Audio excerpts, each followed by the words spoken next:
Mengejutkan. Pernyataan mengejutkan media Vietnam.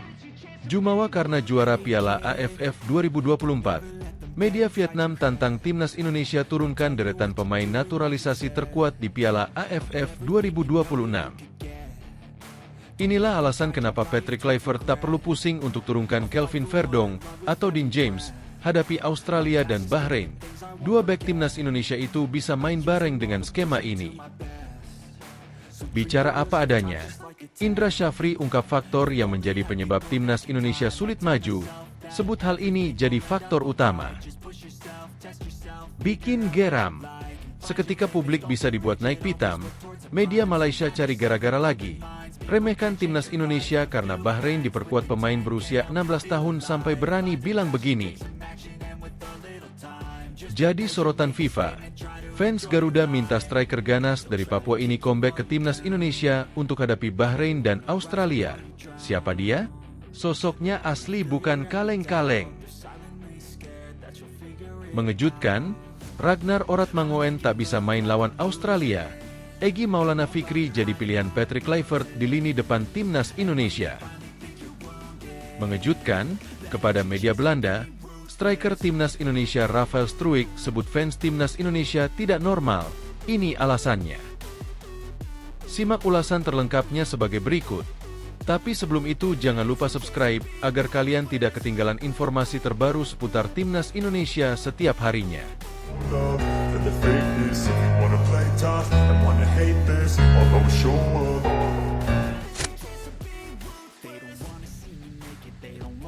Mengejutkan.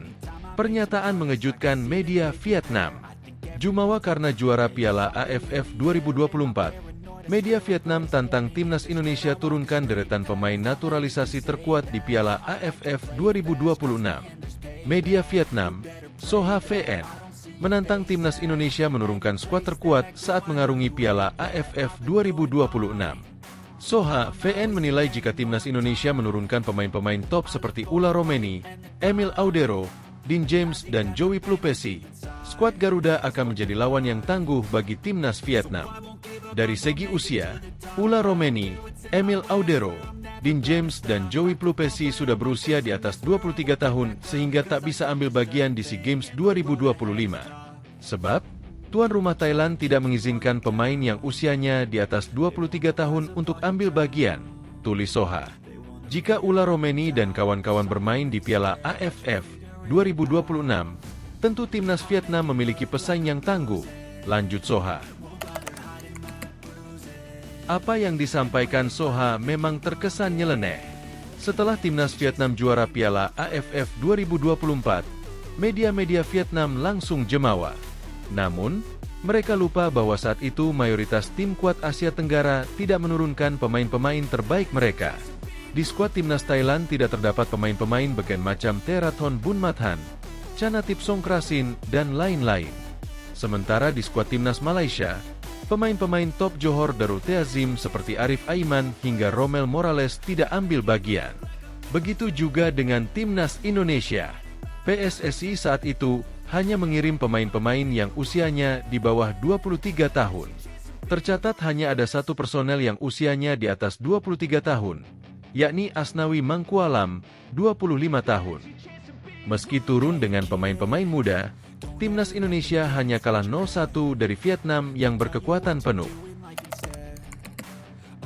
Jika timnas Indonesia turun dengan skuad terbaik di Piala AFF 2026, Vietnam berpotensi mengalami nasib nahas seperti Maret 2024. Saat itu, timnas Indonesia menang 3-0 atas Vietnam di Stadion Maidin di lanjutan Grup F babak kedua kualifikasi Piala Dunia 2026 zona Asia. Saat itu, personel timnas Indonesia tidak semewah sekarang, mengingat pemain-pemain seperti Maes Higers, Kevin Dix, Martin Paes, Kelvin Verdong dan Ula Romeni belum bergabung. Alhasil, betapa hancurnya Vietnam jika timnas Indonesia turun dengan skuad terbaik di Piala AFF 2026. Namun, kans timnas Indonesia turun dengan skuad terbaik di Piala AFF 2026 sangat kecil. Berhubung Piala AFF 2026 tak masuk ke dalam kalender FIFA, nama-nama seperti Ula Romeni dan kawan-kawan praktis takkan diizinkan main di turnamen regional tersebut. Inilah alasan kenapa Patrick Kluivert tak perlu pusing untuk turunkan Kelvin Verdonk atau Dean James hadapi Australia dan Bahrain. Dua bek timnas Indonesia itu bisa main bareng dengan skema ini. Pelatih timnas Indonesia, Patrick Kluivert, tidak perlu pusing dalam memilih bek kiri di antara Dean James dan Kelvin Verdonk jelang kualifikasi Piala Dunia 2026. Verdonk telah menjadi pemain andalan skuad Garuda sejak dia melakoni debutnya pada Juni 2024 lalu dalam laga kontra Filipina. Dia selalu dimainkan sebagai starter di laga-laga kualifikasi Piala Dunia 2026 sejak saat itu, dan berhasil tampil solid ketika dimainkan.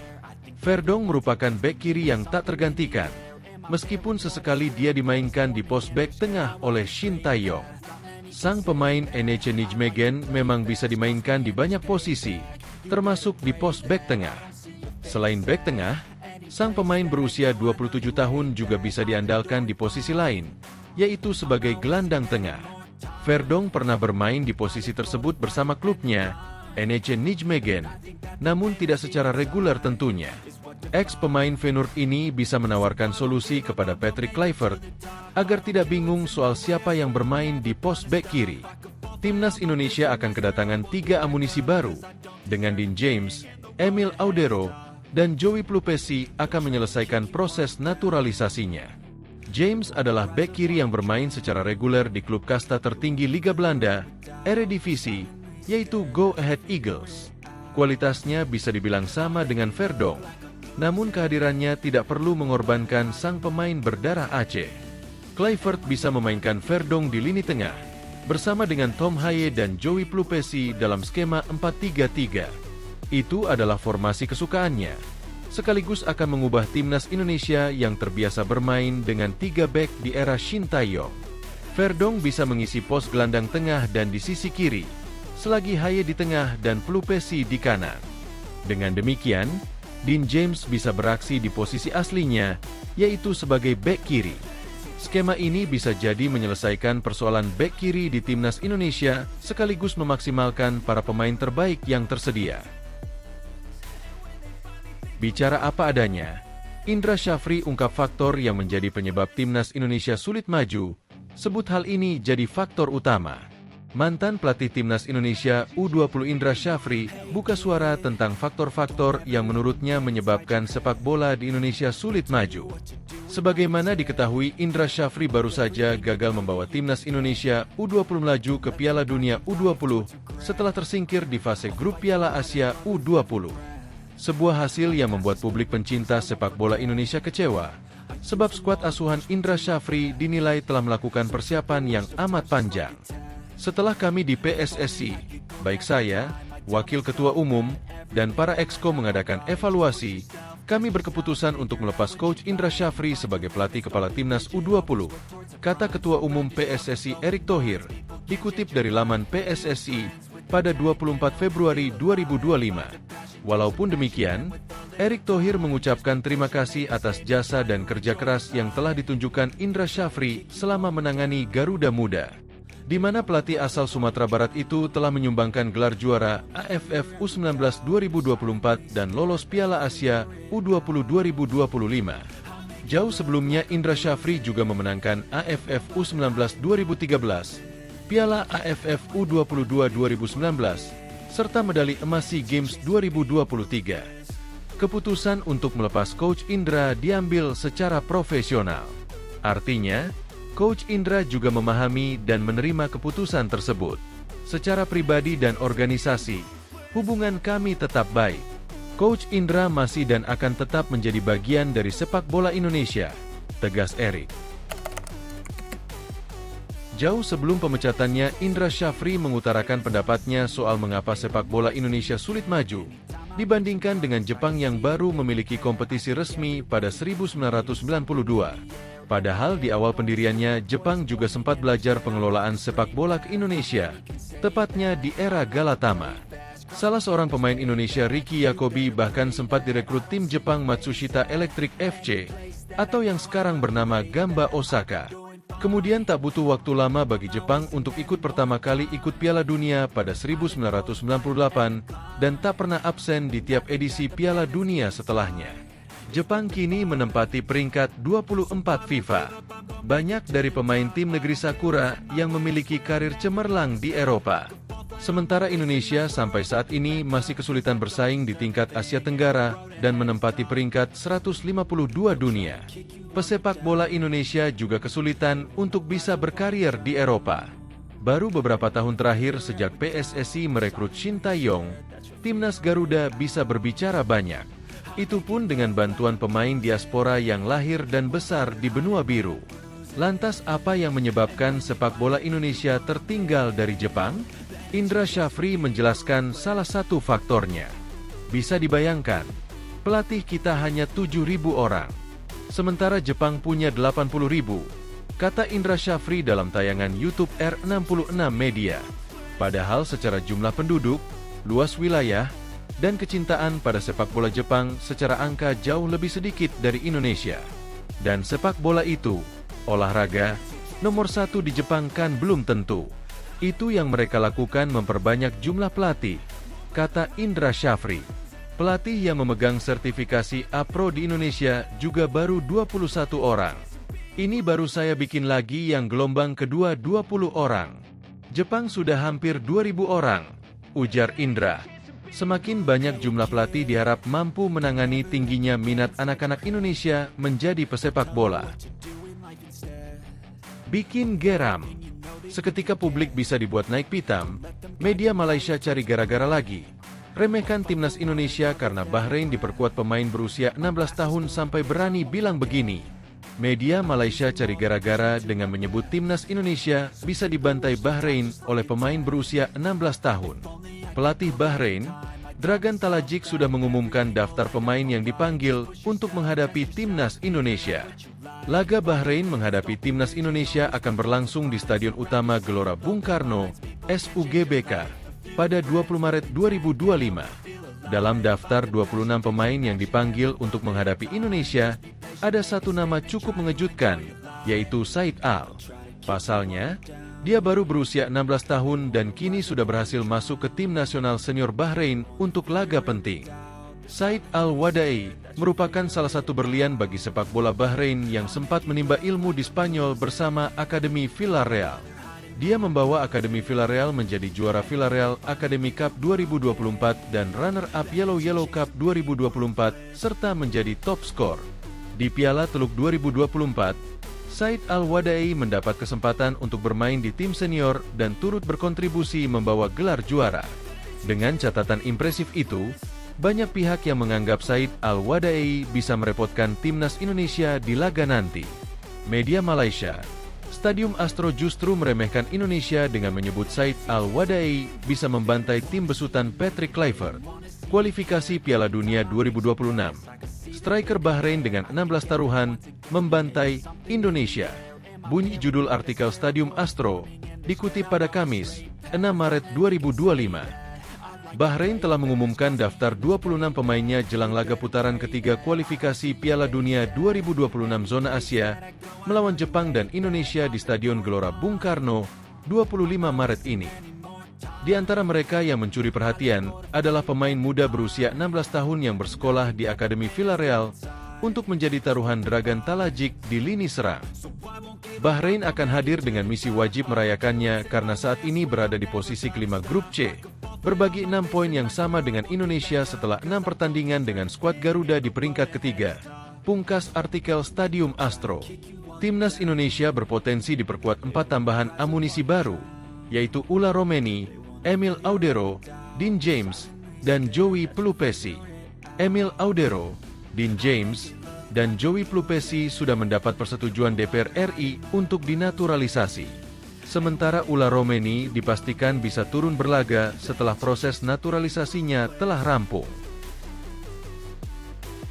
Jadi sorotan FIFA, fans Garuda minta striker ganas dari Papua ini comeback ke timnas Indonesia untuk hadapi Bahrain dan Australia. Siapa dia? Sosoknya asli bukan kaleng-kaleng. Akun media sosial resmi FIFA World Cup dalam postingannya membuat konten khusus soal timnas Indonesia jelang tampil di kualifikasi Piala Dunia 2026 bulan Maret ini. Seperti diketahui, timnas Indonesia masih akan menghadapi 4 laga sengit di lanjutan kualifikasi Piala Dunia 2026 putaran ketiga. Menurut jadwal, Skuad Garuda bakal lebih dulu bertemu Australia pada laga tandang matchday ke-7 di Sydney Football Stadium, Kamis, 20 Maret 2025, mendatang. Kemudian 5 hari berselang, anak asuh Patrick Kluivert tersebut akan menjamu Bahrain di Stadion Gelora Bung Karno, Jakarta. Bagi timnas Indonesia, dua laga ini sangat penting untuk menentukan langkah Garuda ke putaran final Piala Dunia 2026. Saat ini, timnas Indonesia masih bertengger di urutan ketiga klasemen grup C dengan torehan 6 poin. Berjarak 1 angka dari Australia di tempat kedua atau batas akhir lolos ke Piala Dunia 2026.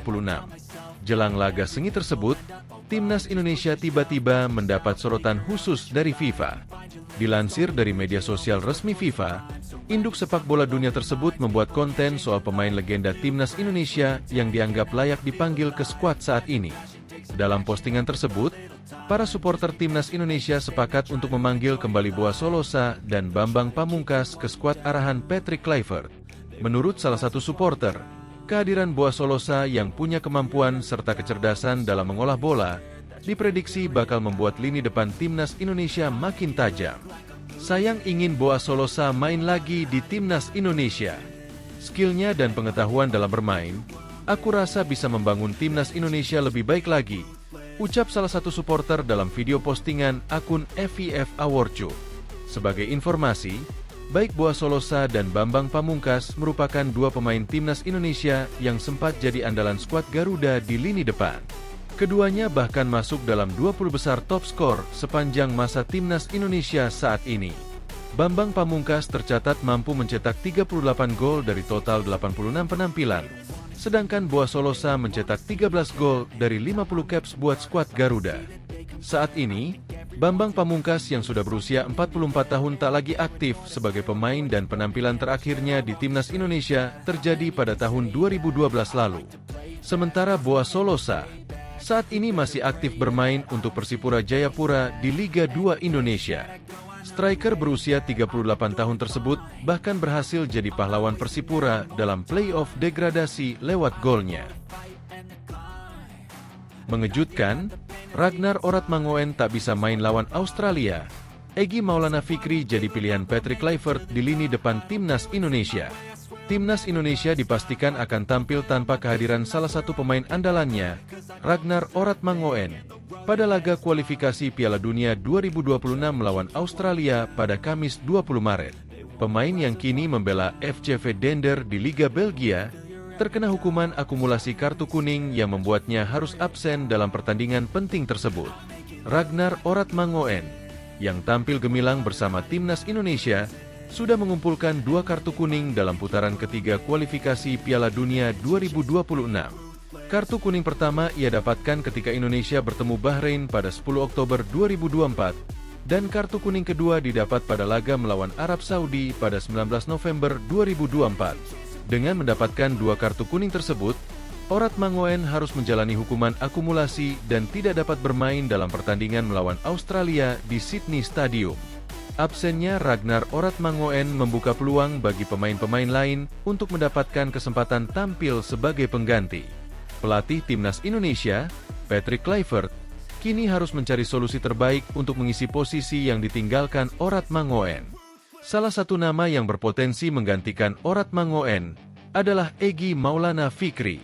Penyerang Dewa United ini telah menunjukkan performa impresif di Liga 1 2024-2025 dengan mencetak 11 gol dan 4 assist untuk klubnya.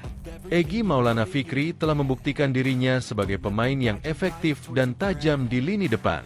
Usianya yang baru menginjak 24 tahun dan kemampuannya dalam mencetak gol, serta memberikan assist membuatnya menjadi kandidat yang tepat untuk menggantikan Ragnar Oratmangoen. Jika dipilih, Egy akan menjadi senjata rahasia bagi timnas Indonesia yang siap menghadapi Australia dalam laga penting tersebut. Dengan absennya Ragnar Oratmangoen, pelatih timnas Indonesia, Patrick Kluivert, akan dihadapkan pada tantangan besar dalam menyusun strategi dan formasi yang tepat. Kluivert harus memastikan bahwa timnya tetap solid meski kehilangan salah satu pemain yang memiliki kontribusi signifikan. Selain Egy, Kluivert mungkin akan melihat opsi pemain lain yang cocok dengan skema permainan yang bisa saja melibatkan wajah baru sesuai kebutuhan tim. Meskipun absennya Ragnar Oratmangoen akan menjadi kerugian, peluang yang diberikan kepada pemain lain seperti Egy Maulana Fikri untuk membuktikan kemampuan mereka akan menjadi nilai positif bagi timnas Indonesia dalam kualifikasi Piala Dunia 2026. Laga melawan Australia sangat penting bagi timnas Indonesia dalam perjalanan skuad Garuda menuju Piala Dunia 2026. Australia sebagai tim yang memiliki kualitas di kancah internasional tentu akan menjadi lawan yang berat. Namun, dengan strategi yang matang dan pemain-pemain yang siap memberikan yang terbaik, Indonesia bisa meraih hasil positif di Stadion Sydney.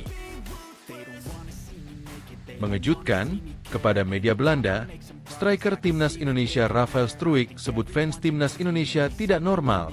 Ini alasannya. Rafael Struijk mengungkapkan fans timnas Indonesia tidak normal karena beberapa alasan ini. Dukungan kepada timnas Indonesia dalam beberapa tahun terakhir mengalami lonjakan yang sangat besar. Hal ini terlihat dari Stadion Utama Gelora Bung Karno, SUGBK, yang selalu dipenuhi penonton ketika timnas Indonesia berlaga. Dukungan pun kerap diberikan fans timnas Indonesia kepada para pemain melalui media sosial. Rafael Struijk menjadi salah satu pemain yang sangat digemari oleh fans timnas Indonesia, terutama perempuan. Bahkan, pemain Brisbane Roar ini mengaku sering mendapatkan hadiah dari penggemarnya ketika akan bertanding. Pemain berusia 21 tahun ini mengungkapkan dukungan fans timnas Indonesia sebagai sesuatu yang tidak normal. Itu karena fans Indonesia, mereka tidak normal. Mari kita katakan seperti ini, ujar Rafael Struijk dalam channel YouTube Omroep West pada Kamis, 6 Maret 2025. Tentu saja aku menghargai semua cinta itu. Saya mendapatkan balasan dari mereka setiap waktu, lanjut Rafael Struijk. Dia mengaku, sering terjadi kekacauan ketika sedang berada di Indonesia jelang pertandingan. Namun, Rafael Struijk sangat senang karena besarnya dukungan yang diberikan oleh para fans. Selalu terjadi kekacauan saat kami di sana. Tidak hanya di media sosial, tetapi juga di kehidupan nyata. Saya menikmati setiap momennya, dan saya yakin berpikir saya pria yang tampan, ucapnya. Salah satu dampak positif dari besarnya dukungan fans timnas Indonesia dirasakan Rafael Struijk di media sosial. Memiliki pengikut di Instagram mencapai 4 juta, Rafael Struijk mengaku sering mendapatkan tawaran iklan dan endorse. Saya sekarang memiliki 4 juta pengikut di Instagram, bahkan lebih banyak lagi sebenarnya. Yang berarti aku mendapat pesanan oleh merek terkenal, ucapnya. Dia mengaku senang bisa mendapatkan kesempatan untuk menjadi brand ambassador sebuah brand atau mengiklankan sebuah produk. Saya mencoba mengambil kesempatan tersebut karena saya suka melakukannya. Saya cukup tertarik pada mode, pakaian dan barang-barang lainnya, dan pemotretan selalu menyenangkan. Dan menurutku itu baik untukku. Untuk mendapatkan lebih banyak ketenaran itu menyenangkan, ucapnya. Inilah 3 pemain timnas Indonesia di Liga 1 yang layak dicoret Patrick Kluivert saat lawan Australia dan Bahrain. Nomor 1 ada pemain kesayangan Shin Tae-yong. Patrick Kluivert layak mencoret 3 pemain timnas Indonesia ini karena penampilan buruknya di Liga 1 2024 hingga 2025. Timnas Indonesia akan menghadapi 2 laga berat di lanjutan putaran ketiga kualifikasi Piala Dunia 2026 zona Asia. Pada laga pertama, Timnas Indonesia akan terbang ke Australia untuk menghadapi tuan rumah di Sydney Football Stadium 20 Maret. Lalu, Ragnar Oratmangoen CS bakal menjamu Bahrain di Stadion Utama Gelora Bung Karno, SUGBK, Jakarta, 5 hari kemudian. Patrick Kluivert dikabarkan bakal memanggil 27 pemain untuk memperkuat skuad Garuda untuk menghadapi 2 laga tersebut. Tampaknya, pelatih asal Belanda itu akan cukup banyak mengubah komposisi pemain karena kehadiran wajah baru dan performa di klubnya. PSSI saat ini sedang mengurus proses naturalisasi 3 pemain keturunan baru, yaitu Emil Audero, Dean James, dan Joey Pelupesi. Ketiga pemain itu akan melengkapi Ula Romeni yang sebelumnya sudah resmi menjadi WNI dan sah berseragam merah putih. Berikut 3 pemain timnas Indonesia di Liga 1 yang layak dicoret Patrick Kluivert untuk laga kontra Australia dan Bahrain. Hoki Caraka merupakan salah satu pemain kesayangan pelatih timnas Indonesia sebelumnya, Shin Tae-yong. Namun, Performa penyerang berusia 20 tahun tersebut bersama PSS Sleman pada musim ini cukup mengecewakan. Dia hanya mampu mencetak 3 gol dalam 20 penampilan untuk klub berjuluk Super Elang Jawa tersebut. Tidak jauh berbeda dengan Hoki Caraka, penampilan Ramadan Sananta bersama Persis Solo musim ini pun cukup mengecewakan. Ramadan Sananta hanya mampu mencetak 4 gol dan 1 assist dalam 21 pertandingan untuk Persis Solo.